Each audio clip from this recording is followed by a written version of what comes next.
Cuando yo era presidente, lo primero que quise hacer fue ver cómo bajábamos tensiones. Miren, ahora dice que Chile se compra cruceros, aviones, y entonces los de acá dicen compremos, compremos, y no sé con qué van a comprar. Pero lo primero que hice llegando, aunque yo no lo miré ni le di la mano a Pinochet nunca, pero dije, bueno, vamos a bajar las tensiones con Chile. Y invité 20 generales chilenos que estuvieron una semana en el Perú a reunirse con 20 generales peruanos. Participé en las reuniones y trago va, trago viene, conversaciones. Vamos creando un ambiente de amistad, por lo menos. Yo recuerdo que los recibí en Palacio de Gobierno, a los 20 generales, con el comandante general de Chile, todos unos nazis, eran unos alemanes de uniforme. Nosotros tenemos tradición francesa, muchas cositas de desfile, ellos tienen tradición alemana, por eso su color de uniforme, ¿no? Impresiona más. Llegaron los generales a Palacio, yo los recibí en la puerta, generales, y después les dije, adelante. Y me preguntaron, ¿por dónde? Yo le dije, ustedes estuvieron en este palacio 3 años, yo llevo un mes, pasen nomás, conocen mejor el palacio que yo. Cuando se fueron ellos, en 1883, pero ¿es verdad o no? Dice, él conoce la casa mejor. Cuando se fueron en 1883, el Perú quedó otra vez como en 1821. No hay nada, no hay minas, no hay guano, no hay salitre, no hay cosechas, no hay nada. Los negros se habían sublevado. Cuando el ejército chileno estaba por entrar a Lima, se sublevaron los chinos, se cansaron de ser oprimidos desde 1850 y hubo una sublevación china en Lima. Tuvo que intervenir la tropa chilena para detener la sublevación china, que era el pueblo oprimido. Entonces, se van los chilenos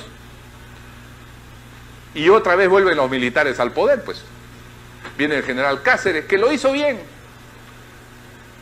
pero dice, ahora me toca a mí ser presidente porque yo resistí.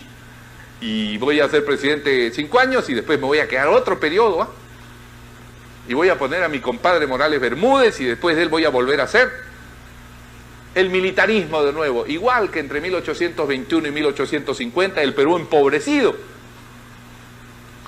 Entonces surge la figura, en esta segunda etapa extraordinaria, de Nicolás de Piérola, que vuelve al poder venciendo al militarismo en una batalla en las calles de Lima, es presidente y propone un tercer proyecto nacional, un cuarto proyecto nacional, que es la exportación.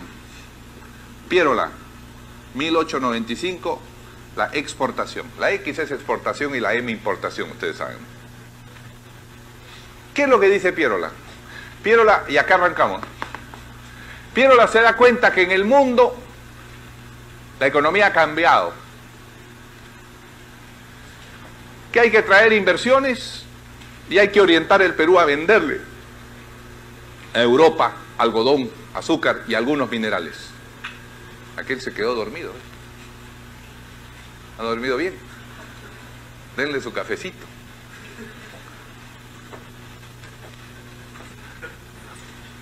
Piérola se da cuenta que tiene que orientar el Perú a la exportación, y esa es su genialidad, porque por los próximos 30 años el Perú va a tener una relativa estabilidad debido a que exporta algodón, azúcar y algunos minerales. O sea, ha recuperado la senda del crecimiento el Perú gracias a Piérola. Ese es el proyecto exportador de Piérola. Ahora, hay un quinto proyecto. Estamos en 1919 y es el presidente Leguía, que trae el proyecto de modernización del Estado. Leguía es un hombre formado en Inglaterra y en escuelas inglesas, en Valparaíso, en Chile. Y Leguía se da cuenta de algo. Primero, que la clase política que domina el Perú todavía es los hijos y los nietos de los enriquecidos por Castilla. Y Leguía dice, hay que traer gente nueva, hay que meter la clase media en el Estado. Ese es su proyecto de modernización. Y hay que meter mestizos en el Estado. Entonces, por ejemplo, él conoce un señor director de escuela que se llama Escalante, José Ángel Escalante, que es hombre de confianza de él, que es un mestizo, un pobrecito, no tiene dinero, no es un enriquecido. Y él lo hace ministro de Educación, por ejemplo, ¿no? Y comienza a traer gente así. Es un proyecto de modernización, digamos, de democratización del Estado, pero desde arriba, ¿no? Te escojo, te escojo. Vamos a renovar la clase política. Eso es lo inteligente de Leguía. Y en segundo lugar se da cuenta de algo en 1919. Pierola tenía razón, hay que exportar y vender, pero ya no a Europa, sino a la nueva potencia que están haciendo los Estados Unidos. Esa es la segunda parte de la modernización de Leguía. Hay que orientarse y aliarse con los Estados Unidos. Y parece que eso va teniendo, por eso se queda. Se reelige 3 veces. ¿Ah? Se queda. Hasta que ocurre algo tremendo, que no depende de Leguía ni de los peruanos. Ocurre algo en el sol del universo, que es la enorme crisis de 1929, que nadie se imaginó, y que va a determinar en los años siguientes un quinto proyecto o sexto proyecto nacional, que es la industrialización. Por razón elemental. Hasta entonces el Perú produce algodón, azúcar, cobre, lo vende y con eso compra bicicletas, automóviles. Vende materias primas y compra manufacturados. Pero de pronto hay una crisis que derrumba el país de la manufactura. Y la tesis nueva en América Latina es: vamos a sustituir esas importaciones, es decir, vamos a producir manufacturas nosotros. Y a partir de 1930 va a comenzar el sexto proyecto nacional, que es de toda América Latina, que es el proyecto de la industrialización.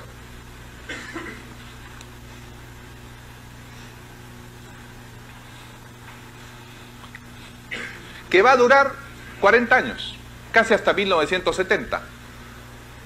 Y va a durar porque en el mundo va a haber un proceso de industrialización impulsado por el presidente Roosevelt primero y por Estados Unidos después. Un séptimo proyecto nacional, para abreviar, es en 1968 la revolución militar, es decir, la redistribución del país. Hagamos reforma agraria, nacionalicemos el petróleo y las minas y busquemos redistribuir al interior de la empresa a través de la comunidad industrial. ¿Se acuerdan de eso? La comunidad industrial, ¿alguien sabe? ¿No? La comunidad industrial es más o menos así. Tengo una empresa donde el propietario es propietario de todas las acciones, pero tiene que pagar salarios. Entonces, por ley establezco que pague salarios, pero cada año paga una cantidad a lo que llaman comunidad industrial. Es decir, a la agrupación de trabajadores le tiene que pagar una cantidad en acciones. Entonces, cada año la participación del trabajador dentro de la empresa va creciendo. Y teóricamente puede llegar hasta tener 50%. Y el otro 50% es del propietario.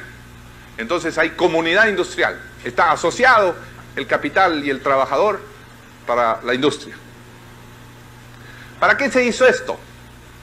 Era un esfuerzo desesperado cuando la industria se estaba cayendo, para que el capitalista ponga más dinero y nunca alcance el 50% el empleado. Entonces era ponerle la zanahoria delante al capitalista. Para que la comunidad industrial nunca llegue al 50%, tienes que poner más plata, tienes que invertir más, y siempre tienes la mayoría. ¿Me entiendes? Fue un esfuerzo desesperado por lograr la reinversión dentro del país, o traer mayor inversión, cosa que no se cumplió. Y tampoco se cumplió la comunidad industrial, porque antes de lo que pensaban los militares se cayeron ellos también. Pero fue un proyecto de redistribución nacional, para no usar el término justicia social, de redistribución. Reforma agraria, nacionalización y Estado empresarial, Estado de empresas públicas y comunidad industrial en las empresas manufactureras. ¿Ah? Ese fue el proyecto de los militares en 1968 y ellos crearon todos los Minero Perú, Petro Perú, Electro Perú, todo, nacionalizaron, expropiaron y lo convirtieron en empresa pública. Ahora, eso tiene un serio problema. Adelantemos algo. En esos años había mucho dinero en el mundo de crédito. Cuando los militares llegaron al poder, el Perú debía 800 millones, ¿no?, de dólares. Cuando los militares se fueron del poder 10 años después, el Perú debía 8.000 millones de dólares, que es lo que ha dado origen a la deuda que tenemos ahora. Con esos 8.000 millones de dólares, era fácil crear empresas públicas.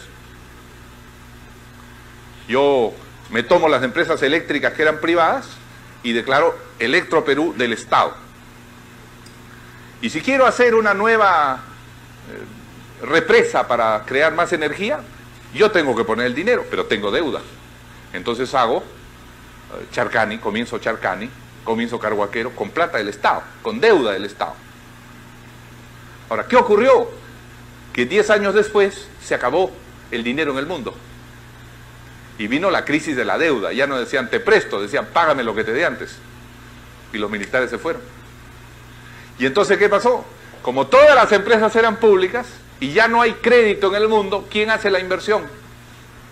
Teóricamente debía ser la inversión privada, pero la inversión no viene porque la empresa es del Estado. ¿Cómo va a venir? Y caímos en la trampa. Y entonces no hubo inversión durante 10 años. Ese es el gravísimo problema en el cual nos metieron los militares. Ya dicen que el infierno está cubierto de buenas intenciones, ¿verdad? A ver, usted está dudando. Le repito la explicación. Usted tiene empresas eléctricas privadas, empresa minera privada, etc. Entonces llegan los militares y dicen, vamos a hacer la justicia social. ¿Y cómo se hace la justicia? Primero el Estado tiene que ser propietario de las fuentes de producción. Me quedo con la energía eléctrica, me quedo con las minas, me quedo con el petróleo. Muy bien, excelente. ¿Y cómo hace las inversiones en máquinas, en nuevos proyectos? Pido prestado, el Estado pide prestado. Entre el 70 y el 80 había dinero en cantidades.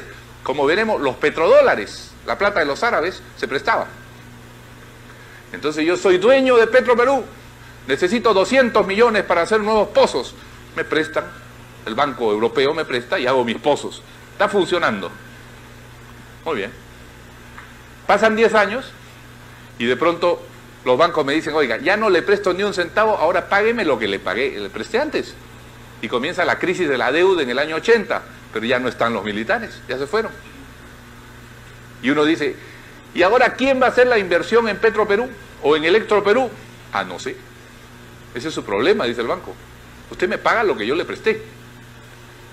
Y uno dice, bueno, que venga la inversión privada. La inversión privada dice, ¿a dónde voy a invertir si es de usted? Es la trampa, ¿entiende? Parece que funciona a 10 años mientras hay deuda. Se acaba la capacidad de endeudamiento, trampa, porque ya nadie viene y nadie me presta. Entonces se detienen las empresas y comienza la crisis. Eso fue lo que pasó. Ahora, nosotros, de puro bobos, esa es la verdad, y lo van a leer en el libro, porque hay que saber hacer autocrítica, ignoramos las ideas de Haya de la Torre, que decía, hay que traer capital extranjero, inversión, porque es la única manera de generar empleo.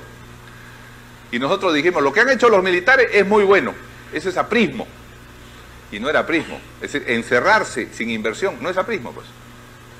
Hay que saber traer capital, porque si no, todo muere en las buenas intenciones y acaba sin inversión, sin empleo y en crisis. Ah, el que no, acuérdense de una frase de Santayana, el que no recuerda su pasado, corre el peligro de volver a vivirlo. Es terrible frase. El que no recuerda su pasado, corre el peligro de volver a vivirlo. Muy bien. Pero los militares, ellos creían pues en la justicia y tal, pero no calculaban las consecuencias económicas. Y entonces viene el octavo y final proyecto del siglo XX, que es el proyecto neoliberal. Es decir, el proyecto de desmontar todo lo que hicieron los militares. ¿Pero por qué? Porque el mundo está en otra fase ya. El mundo está en otra cosa. Y entonces viene Fujimori y dictatorialmente y a la bruta y sin anestesia ni nada, comienza a vender todo, a quitarle los beneficios sociales a todo el mundo, a expulsar trabajadores, ¿ah? Y a vender de mala manera todo lo que tenía el Estado. Y dice, así va a venir inversión y que venga como sea. Y vienen unos compradores, pero dicen, tú me entregas la empresa, pero primero vota a todos los trabajadores, me entregas la empresa y me das autorización para cobrar las tarifas que yo quiero. Y no me puedes mover estas condiciones por 10 años. Bueno, eso es el retroceso que hizo Fujimori. Y de pésima manera. No negoció las condiciones.